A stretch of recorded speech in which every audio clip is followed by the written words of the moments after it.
Салем баршаңызға. Дертке шипа арнасына қош келдіңіздер. Бүгін алмұрттың пайдасы жайлы сөз ететін боламын. Каналға тіркеліп лайк басып кетіңіздер. Алмұрттың нәрлілігін естен шығаруға болмайды. Ол ас қорыту жүйесін жақсартады, иммундық жүйені реттейді, салмақ түсіреді. Нәрлілік жүрек қан тамырларының жүйесін жақсартады, қантты реттеп, денеден отты заттарды шығарады. Оның шырындылығы 84% су барлық жүйенің жақсы жұмыс істеуіне мүмкіндік береді. Мамандардың айтуынша, дұрыс тұтынған жағдайда алмұрт салмақ түсіруге, обыр, гипертония, сусақ, жүрек ауруы тәуекелдерін төмендетуге ықпал етеді. Бір алмұртта 101 калория, 27 грамм көмірсу, 1 грамм ақуыз бар. Ол күндік қажеттілікте С дәруменінің 12 ын, К дәруменінің 10 ын, калийдің 6 ын қамтамасыз етеді. Сондай-ақ оның құрамынан кальций, темір, магний, рибофлавин, 6 дәрумені және фото табуға болады. Алмұрттың құрамында тобындағы барлық дәрумендер, сонымен қатар С, Р дәрумендері көптеп кездеседі. Басқа жемістермен салыстырғанда алмұртта мырыш, бал, ванадий, молибден, никель, флор, йод секілді пайдалы элементтер өте көп. Оның жазғы сорты марганецке, ал қысқы сорты темірге бай. Үнді ғалымдары алмұрттың жас жапырақтарында фенол болатынын айтады. Бағзы замандарда бұл жапырақты жұлып, саңырауқұлақ ауруларының тері қабынуының алдын алған. Алмұрттың жапырақтарын барлық елде тершеңдікке қарсы қолданады. Алмұрттың ағзаға пайдасы мен зияны барлығына белгілі емес.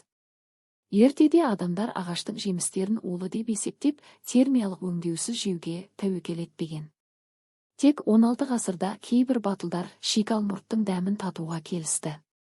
Оның әрекетінен кейін жеміс еуропалық ас мәзірінде берік орын алды, және оның пайдалы қасиеттері әлі де зерттелуде. Кез келген жеміс секілді алмұрттың да құрамы дәрумендерге толы.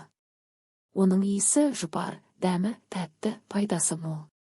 Ертеде алмұрт махаббат, нәзіктік, сыйластық белгісі, денсаулық нышаны деп бағаланған. Ал оның ағашының жапырақтары мен дене жарақаттарын жазу үшін таңған.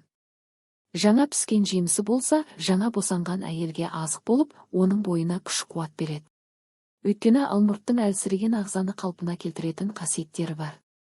Аталған жемістің бұдан өзге де пайдалы қасиеттері көп. Мәселен, алмұрттан дайындалған сусында күніне 3 рет ішсе, зәр шығару жолдарындағы дерттерден айықтырады, қабынудан сақтайды.